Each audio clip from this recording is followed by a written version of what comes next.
All right, welcome back to the program. In case you're just joining us, it's time for our conversation. My guest is joining me right now, Ajuri Ngelale, the Senior Special Assistant to the President on Public Affairs. Welcome, Ajuri. It's a privilege to be with you. Thank you for having me. How are you doing today? We're managing okay.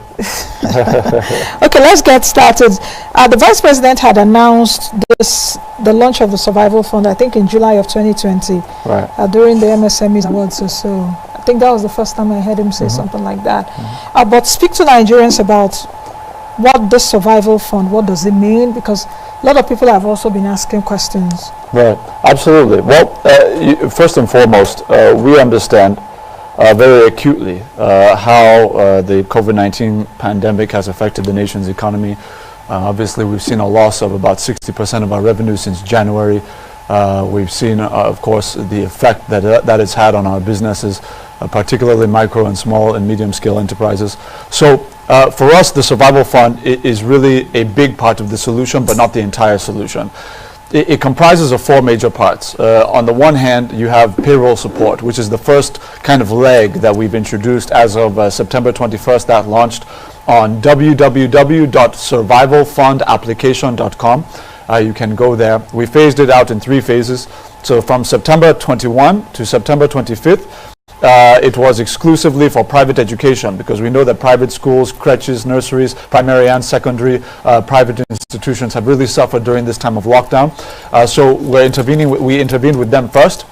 Then the second phase was from Friday, September 25th to Monday, September 28th, which gave window for hospitality-related industry, MSMEs, hoteliers, food retail, etc. And then after the 28th, it opened up for all MSMEs across all sectors, and it has been so ever since. The payroll support is going to be open until October 15th.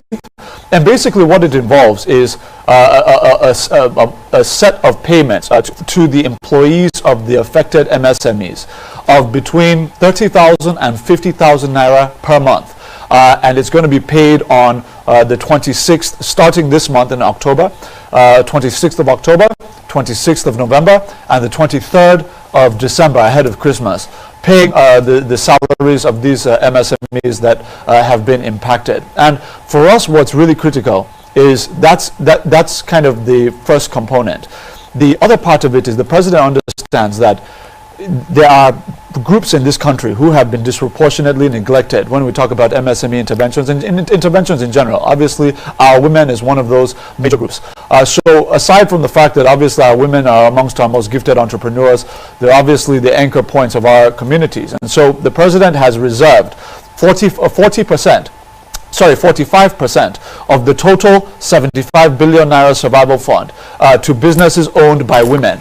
And he also reserved a minimum, and that's a minimum, by the way, another minimum of 5% to businesses owned by physically disadvantaged persons, to make sure that those, those really important blocks of our society are catered for. And it's, I think, worth mentioning that the Survival Fund, all of the programs within the Survival Fund, 100% grants. None of them are loans. You will not have to repay any of this money. It is all loan-based. And so that's that for the payroll support. It's ongoing until the 15th, so I would ask any of our viewers to please register and benefit from that process. And then there's also the very critical component of the artisans. We are not just dealing with MSMEs, we're also dealing with individual Nigerians. And so we have set aside about almost 200 billion naira in grants for artisans across this country. That includes, by the way, plumbers, carpenters, hairdressers, bricklayers, you name it, I mean, so many different components of that. How it works is they're going to register with us through their association. So you'll have the Association of Carpenters, Association of Bricklayers, and all of these various associations. We're working through the associations. Each state is going to provide about 9,000 beneficiaries. Every state will have 9,000. All of the programs within the Survival Fund, even the payroll support, is equitably distributed amongst all states of the Federation. No state will have more beneficiaries than any other state, and that's the design of President Muhammadu Buhari. So that component of it, the direct intervention to artisans and all of the various components that I've mentioned, kicks off today, October 5th. It's going to be operationalized through the Bank of Industry, but we want all of our artisans, our bricklayers, our hairdressers, everybody to go through their associations within their states, the state chapters, to be able to go ahead and register and benefit from these operation grants of starting at 30,000 naira. Okay, I needed you to give the whole background. Now let's go back again. You know, it's a 75 billion naira survival fund. 60 billion is the MSME Survival Fund. Right. Then 15 billion is the for the guaranteed Offtake scheme. Yes, yes. Yes. So, for those that have registered, you said there's a first phase which was from September 21 to September 25. That's right. For private education. That's right. So if you did not enroll at that point, it's gone, isn't it? Well, no, that was actually okay. So the intention of the phase were two different things. One, we wanted to create an exclusivity window so that we wouldn't have so that they would get priority attention, because we realized that was a major sector where so many people were affected, where we really needed to make direct, immediate impact. So it was more of an exclusivity window, meaning that even as the exclusivity window had elapsed after that period, that as of today, they can still, if you're involved in private education, you can still go ahead and apply. And the second thing is we wanted to avoid some of the experience we experienced with NPower, whereby you announce it, it opens on the same time at the same time for everybody, and everybody rushes the website, tens of millions of people, and it crashes the website.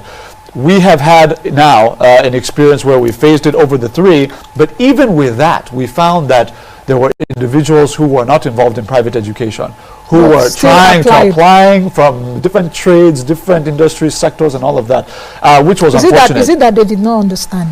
Well, you can give some the benefit of the doubt, but I want to believe that with all the, I mean, we've been pretty much everywhere. We put it out on social media. It's been everywhere in terms of the phasing process. I want to believe that there are some that knew but just wanted to take their chance because they didn't want to miss out and all of that. And that has created a situation where the website, the traffic on the website has now made it a little bit more difficult for those applying for the program. So you find that, you know, you have to try 5 to 10 times and probably stay up late into the night to try and reduce the traffic to have an opportunity to successfully apply. And it wasn't arranged to be so originally. Okay, it also applies to those that applied for the second phase, this hospitality. That's right, hospitality. So that means if you were not able to apply within that window, that exclusivity window, you can still apply even till now, and then of course all other sectors as from September 28th. But I think what's really interesting too, Nancy, is the guaranteed offtake scheme, because here you have about 100,000 MSMEs in this country, where we've essentially, and this by the way, this survival fund is part and parcel of the 2.3 trillion naira Nigeria Economic Sustainability Plan. I know you know, but for our viewers, and what it's really all about is making sure that we prioritize indigenous Nigerian companies who employ only indigenous Nigerian labor, who will use only indigenous Nigerian raw materials for road construction across the board, whatever it is we're doing, constructing houses and the like within the program. So within the guaranteed offtake scheme, we're basically saying that because we have billions of naira moving into the effort at securing COVID-19 relief materials, we're talking soaps, hand sanitizers, face masks, and all of these various items, that why would we be importing these things from abroad, from foreign companies who are employing foreigners in their jurisdictions, when we have Nigerian MSMEs where we can source this material from? So what the guaranteed offtake scheme does is, in effect, it makes it a 100% exclusive to Nigerian MSMEs who are manufacturing, producing soaps and all of these other items. We're going to come in for 100,000 MSMEs producing these materials, do a bulk purchase of the materials from their MSMEs to support the continued existence of 300,000 jobs within those 100,000 MSMEs. And I think that's a strategic initiative that will carry us forward into the post-COVID-19 era. The government, and you said earlier on that 45% of the fund is meant for women. Yeah, absolutely dedicated to women. 45% of the 75 billion? That's correct, yes. That's minimum, yeah. And then 5% for businesses owned by physically disadvantaged persons. So does that mean that all those businesses that have applied, right, 45% of them would be women, or 45% of those going to be selected? Yes. So I really want to know how. Yes, know how you, or when I mean you, right. What I mean, the government arrived at it. Are you saying 45% of the total funds, we should be like about over 30 billion or so, will it be earmarked to women, or from the number of applicants you've gotten, 45% of those applicants should be women, that if the number of women Right. that applied are more. Right, good. So Because okay. sometimes you see that women-owned businesses don't even apply for those kind of things. Absolutely. Men get us more. There's the knee-jerk kind of, well, there's the conventional thinking that says, if you don't know somebody in government, why am I wasting my time? And all of that. And we all know that in this country, with a patriarchal system that we've had, is disproportionately men who have benefited from influence-related contracting within the government, which is unfortunate, which we're trying to change by automating these processes, whether it's Empower, whether it's Survival Fund, whether it's the government enterprise empowerment program with trader money and all of that. So now, in view of what you've asked, essentially so we have once we get to the 15th of October, which is the cutoff, you're now going to have a clear window into everybody who applied and all of that. Out of all of the applicants, we're going to basically say 45% of the beneficiaries will be women-owned businesses. And of course, all of them will be taken on their merits. It's not just because they're women. It's going to be because, you know, everything has been verified and it checks out that indeed they require the assistance. But 45% will certainly be for women-owned businesses and 5% for physically disadvantaged persons-owned businesses. Okay. How would you differentiate for those with special needs? Yeah, absolutely. Is it there on the portal? Well, do you understand what I mean? Absolutely, absolutely. Well, the thing about it is, the beauty of the program is that because it's 100% grant-based and there are no loans involved, and because everything is digital, these are not cash handouts. Everything is digitalized in such a way that we're working through their BVNs to pay directly into their bank accounts.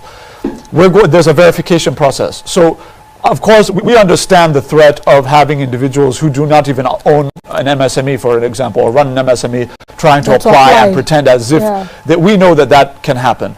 So for us, we've ensured that, for example, if you want payroll support, one of the elements of what you have to produce is a very clear document, which if you have a BVN, if you have a bank account, and if you are if you're paying staff, then what we've said is, you just telling us that you're paying cash to your staff is not going to be good enough, because anybody can say that. Anybody can pay cash to anybody today to benefit from something tomorrow. So what we've said is, companies who have paid their staff, particularly through a bank account, you'll be able to produce documentation that proves that for this amount of time you've been paying this individual this amount of money, a fixed amount, and it's all documented. So it makes it very, very straightforward. Then on the other side, I think a major part of this that is not as celebrated perhaps is the formalization effort. Within the administration right now, there's an active effort to try and move as many Nigerian informal MSMEs in the country into the formal economy. So even when we're doing, even as we're still doing trader money, farmer money, market money, and all of these other programs, even Empower, what we've always said is that the beneficiaries must go and get a BVN, register a bank account so that we can pay them. And so what we're doing with this now is we've said we are going to pay for 250,000 informal MSMEs all across this country to have their MSMEs formalized. So we're going to pay for them to go to the Corporate Affairs Commission, register their business name, go through the entire process to move into the formal economic structure, so that they can benefit from whether it's grants today or low interest loans tomorrow. They're going to be in the system. So for 250,000, that maybe because they didn't have money before, or maybe because before the new COMA was passed they couldn't afford an attorney or a lawyer and all of that, we're going to walk them by the hand through the registration process so that 250,000 can move in. How are you going to get those 250,000 people? It's going to be through the same Survival Fund application process. So that's why it's segmented. So you have the payroll support, then you have the guaranteed offtake scheme, then you have the formalization support scheme, which is what I'm referring to now with the 250,000 in CAC, and then you have the operations grants, which are essentially dedicated to MSMEs and of course the individuals that I've mentioned, artisans, bricklayers, carpenters, and all of them through their associations. So those are really the four major kind of component parts of the Survival Fund. So let's go to the artisans grant, which is 200 billion. Yes, yes, that's the money that we've put in place for them. That's for the carpenters, those carpenters, bricklayers, plumbers, hairdressers, plumbers, you name it. I mean, they must be in an association. They must belong to an association, now and that's critical. But the question is, not many Nigerians belong to those associations. Well, this is the thing. I understand what the government wants Yeah. to do in terms of formalization and knowing those people you are giving it to. Well, absolutely, that's very critical. I understand because that. Nancy, the challenge we have is we have to ring fence these things. Otherwise, people are going to take undue advantage, and the people who really need it, who are employing the mothers and fathers of families and heads of household, they're employing heads of household, sending children to school and feeding and all of that. These people are going to be left out, and somebody who is, on Twitter from their house has never tried to even attempt to operate an MSME is going to be taking funding that would have gone to that head of household. We want to avoid that, and the way that we do that is to ensure that you're belonging to, you're registered with an association. So for example, if you're registered with an association, you're going to have a number, an ID number based on that relationship. It's on the basis of that association can now present you. Remember, 9,000 per state, and we want to make sure that every single person that's benefiting is a legitimate bricklayer, carpenter, hairdresser, plumber, whatever they are. And so in safeguarding the process, you're right that there are many who are not linked to associations, but this is why it's a great opportunity for us to clearly communicate to our people that it is in your interest to get involved in the unions of your profession or of your industry. That's, if you look at the anchor borrower scheme, a lot of the success that came from that was because the millions of farmers that benefited from low interest credit facilities were not briefcase farmers. These are not people who just just decided to fill a form at central bank and collect money. These are people that we went through unions to ensure that these people are registered farmers, that you can go and locate them where they are, and that you can also bring them into a digital database where you can verify that yes, this person is here, this is what they're cultivating, this is how much they're cultivating. We've done all of that through these kinds of automated formalization processes, which really ring fence it from the kinds of corrupt activities that would disadvantage Nigerians who genuinely need these supports. So your government is encouraging Nigerians to go to belong to get involved in your associations. If you're so, for example, we're not just dealing with artisans and bricklayers and plumbers. We have a separate intervention of 10 billion for transport workers dedicated.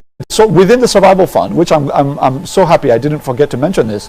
You have 10 billion for transport workers. So if you're a member, for example, of the National Union of Road Transport Workers, NURTW, if you're a part of the KK Operators Association of Nigeria, Okada Operators Association of Nigeria, then you're going to be in position to also benefit from the operations grants of about 35,000 naira and all of that. You don't even have to be a driver. You can be a bus conductor. You can be a mechanic. If you're in the Mechanics Association of Nigeria, all of that is going to be in place. What we're just encouraging our people is, no matter what your profession is, no matter what your industry is, make it a priority moving forward to join these associations. Not even if the dues or the fees, membership fees, maybe 500 naira here, 1,000 naira there, it is worth it in the end, because these are the organizations that we're working through to ensure that the beneficiaries are real, active, verifiable members of these industries. Now the politicization of those associations are also should call for question, because some of these associations have not really, been for the interest of their members. You understand what I mean? Oh, absolutely. We're all in this. There are a lot of associations. Absolutely. I don't need to call them by name. Some have gone political in terms of, you understand what I mean? So how do you also streamline that? Well, for us, one of the very important factors involved in not just the composition of the plan and the design of the plan, but now in the implementation of the plan, is that His Excellency the Vice President, Professor Yemi Osinbajo, was very diligent about making sure that every state governor and every state government and every union and every across political parties, I'm talking of the state governments, for example, were actively involved in this plan, particularly where it involved state and local government kind of participation. And that's important because we have seen really wonderful kind of partnership as it relates to the implementation of the Economic Sustainability Plan, whether it's the agricultural component or whether it's the MSME interventions that we're now rolling out. We have seen that. If you look at the Special Public Works Program, where we're recruiting 1,000 young people across every local government area of the Federation, again, the equitable distribution of spread of jobs and benefits is, whether it's a PDP state, or an APC state or an APGA state, everybody's keying in because they understand that it's in their own, even if it's in their own self-interest, to make sure that their people are being employed en masse wherever possible. So for us, in terms of the labor unions and maybe some of the political power play that we've seen historically from them, that really has been put to sleep by the fact that when you have an automated process, a process that goes directly to the beneficiaries, not to the OGA of some union, for him to decide how it's going to be spread. No, this is going directly into the accounts of people, but even though it's through the associations, we're quite convinced and quite, optimistic that all of this is going to align, whether somebody is aligned to this political interest or the other, because at the end of the day, their membership are comprised of human beings who are Nigerians who need to benefit from these interventions. What office is coordinating this? Is it what office? Because, for example, like the NPower, yes, right. What office is coordinating Very this? good. So this is directly under the purview of His Excellency, the Vice President, through a steering committee that is made up not just of, by the way, it's not just public sector run. We've involved, and this is another design, again, of the Vice President for the sake of transparency and also core competence as well. We've brought on captains of industry, so you have the chairman of First Bank, Ms. Sawoshika, for example, who is on the committee, and many other captains of industry, in addition to the essay to the President on MSMEs is the secretary of the steering committee handling that. So you have a kind of a conglomeration of private sector and public sector to make sure that these things are being done in an apolitical fashion, and also in a transparent fashion that would be incorruptible. And that's the same thing, by the way, if you look at the Special Public Works Program, also part of the Economic Sustainability Plan, is making sure that the state selection committees who are involved in the recruitment, if you look at the composition of those committees, you're not going to be seeing senators and different types of people like that. You're going to be seeing state chairman of the Christian Association of Nigeria, state chairman of the Islamic authorities in the various states, of course NGO, state chairman, union. You're going to see so many different actors to ensure that everything is done in an apolitical fashion, because at the end of the day, Mr. President has said, bottom line, that he's not the president of APC or PDP, he's the president of Nigeria, and all Nigerians must benefit accordingly. So is it that committee now that will be in charge of selection of those applicants? That's correct. So the state selection committee. The Minister of State for Industries, right, is the chairman Katugombi? Yes, thank you very much for mentioning that.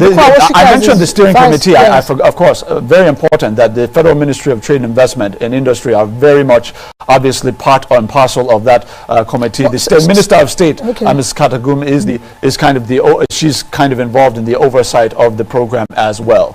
So there are multiple layers of oversight and multiple legs in terms of the composition of the committee to ensure that there are so many eyes. You know, the President is a big believer that sunlight is the greatest disinfectant. When you have insight, when you have transparency, accountability tends to follow, because when things are open for everybody to see, people aren't going to be putting their hands in the wrong places, and that's what we've done with this program. You know what I'm asking? So that if there's an issue for Nigerians in terms of application, who do they turn to?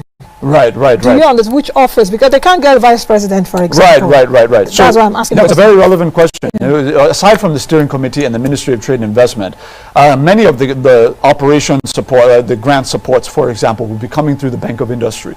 But the beauty of the automation and the registration process is that anybody who is going through the process, who successfully applies and all of that, will have a very clear set of directions as to what to do next and all of that to take advantage of the opportunity that they've been given.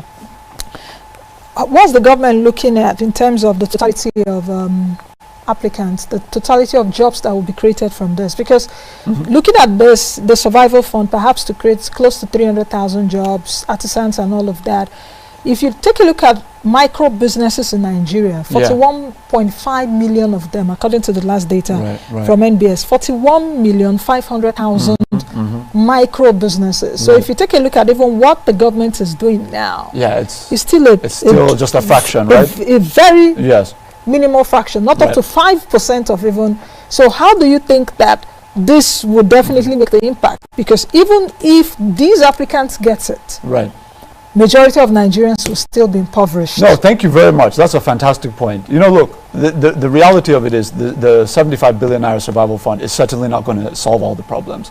And that's why it's part of an economic stimulus package that is directed at a particular aim, which is to cushion during COVID-19.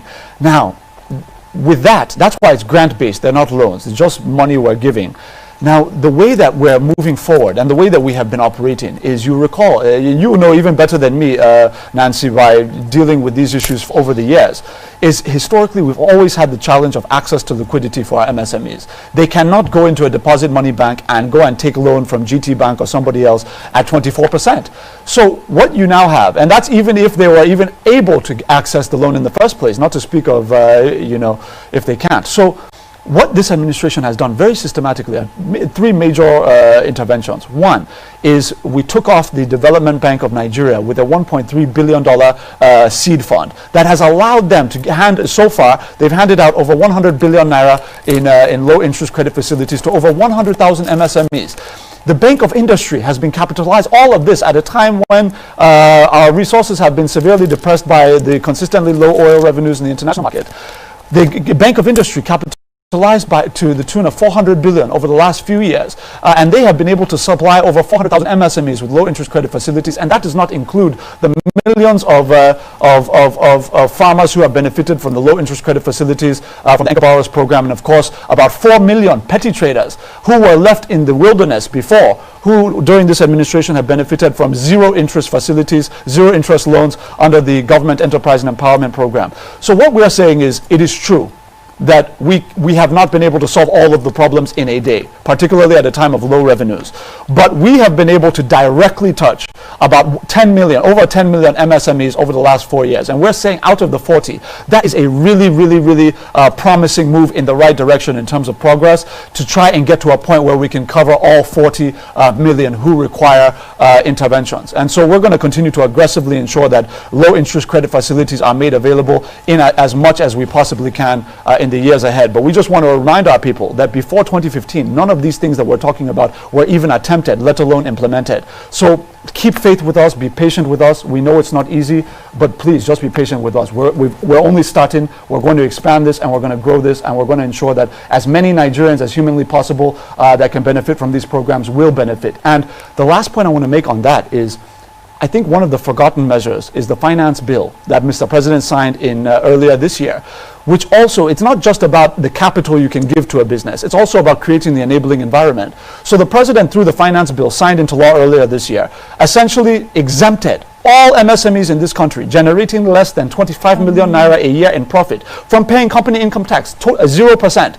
And then also went further to reduce the company income tax obligation of every MSME in this country generating a profit between 25 million naira and 100 million naira in profit, from 30% down to 20%, and gave a total exemption to all MSMEs and large industries in this country who are involved in the agricultural production sector. If you're involved in agricultural production at all, you have an 8-year exemption from paying company income tax, no matter how much profit you generate. I think those are the kinds of enabling policies, in addition to the accessibility to liquidity, that ultimately is going to give new life to our MSMEs, because the President knows that our MSMEs are the future of the Nigerian economy, not oil and gas sharing. Okay.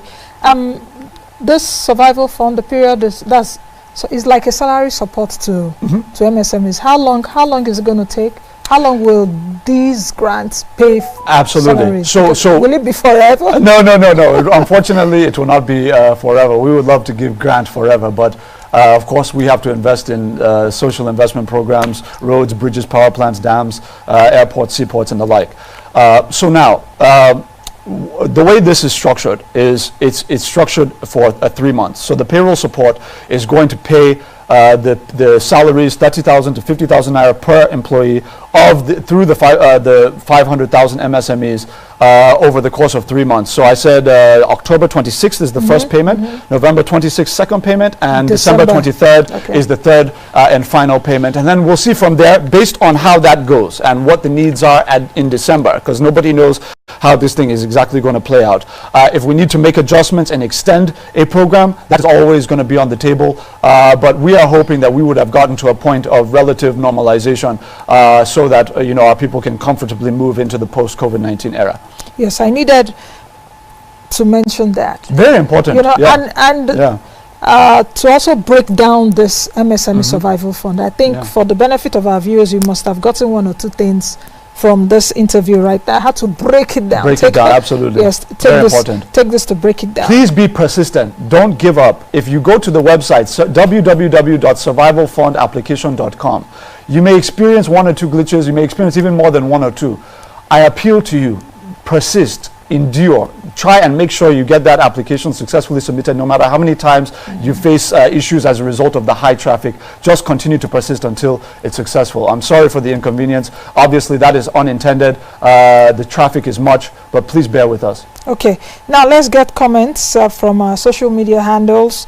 Ebubedike Somjay at Big Samuel on Twitter is saying, association these days are not after the interest of the masses, but after making illicit money from frustrated artisans. Please, CAC registration and BVN should be enough. That's his comment. But you also understand, not all Nigerians will be in associations. Well, this is the thing. To my brother, I understand his point. But the problem with the logic there is that, let's say BVN and bank account number is enough, right? If that is enough, how will government know at all? How will they have any understanding or evidence or insight into whether or not you're actually a bricklayer? Because I can have a BVN and a bank account, and I can be sitting at home all day long, not doing anything, or not even attempting to do anything, and still go through the process with my BVN and bank account number and claim to be a bricklayer or this or that. So there has to be a means of verification. We understand the inconvenience. We understand the misgivings about, the unions and all of that and all of that. But at the end of the day, if you are paying your dues to a union and there's an opportunity that is being provided, not by the union, but by government through the union, and it's being paid directly into your account, you don't have to worry about the union politics of whether some oga in the union, the chairman, is going to take money and then give you the scraps. It's going directly to you, so he can't access your money. So that should be understood. Okay. Ebere Ifendo say, Nancy, please do find out the reason for the trademark portal of the Trade Invest Nigeria not working for over a month. That should be for the Ministry of Trade and Industry, the trademark portal. What is happening? The Ministry of Industry, Trade and Investment should come up with an explanation, and not just an explanation, to make sure that it is working. Absolutely. Because we can't be saying all of this. People need to trademark their businesses. It's part of formalization. So I've called you guys out. Do the right thing. Okay, just before we go, Ajuri, can you encapsulate for me what the president, I know I read his speech, the Independence Day speech and all of that, but what keeps the president awake? Is he really awake with the sufferings of Nigerians? Does the president really sleep? I'm not saying he will not sleep. That many Nigerians are suffering, impoverished, macroeconomy not good, inflation going up. If you go to the market these days, you buy something, you'll be looking at what you bought, and the money is finished. Yeah, sure. Just in a few seconds. Thank you very much. Absolutely. This is what the president thinks about. He's a very reflective man. He's not somebody who's sitting down on Twitter and thinking of how to pass time. I mean, he is a very reflective man, and he's always focused on what can I do to make the lives of the poor masses, those people who really elected me, because that's really his constituency, the poor and middle-income masses of this country, who he has always defended throughout his career in terms of ensuring social justice and equity. With this now, everything that the president is doing is within the context of a global phenomenon that is not limited to Nigeria. We know what COVID-19 has done to economies around the world, even in bastions of prosperity, like the United States of America. You're seeing millions of permanent job losses. You're seeing people evicted from their homes, being made homeless with no alternative. This is in the US. How much more in the developing economies, where South Africa has seen a contraction of their GDP by 40%. We have contracted by 6%. We're expecting to go back into positive growth by the first quarter of next year. So I think the point is, things are bad, things are not easy, but we are doing everything we can within the limited resources of the nation. That we have lost 60% of our revenue since January, and within that, we're still trying to make unprecedented outreaches to our people where they are with their MSMEs as well as individuals, and we're just asking our people to please be patient with us. Okay, I think that's the much we can take. Ajuri, thank you for coming. Always a privilege, Nancy. Thank you for having me. All right, I've been speaking with Ajuri Ngelale, who is the Senior Special Assistant to the President on Public Affairs. We've been looking at the MSME Survival Fund. I hope you've gotten so much clarity concerning this fund. So I'll see you all tomorrow. Continue to protect yourself. COVID-19 is still out there. Please protect yourself. See you all tomorrow. Thank you for watching our video. Please hit the subscribe button below, turn on post notification to follow all our updates.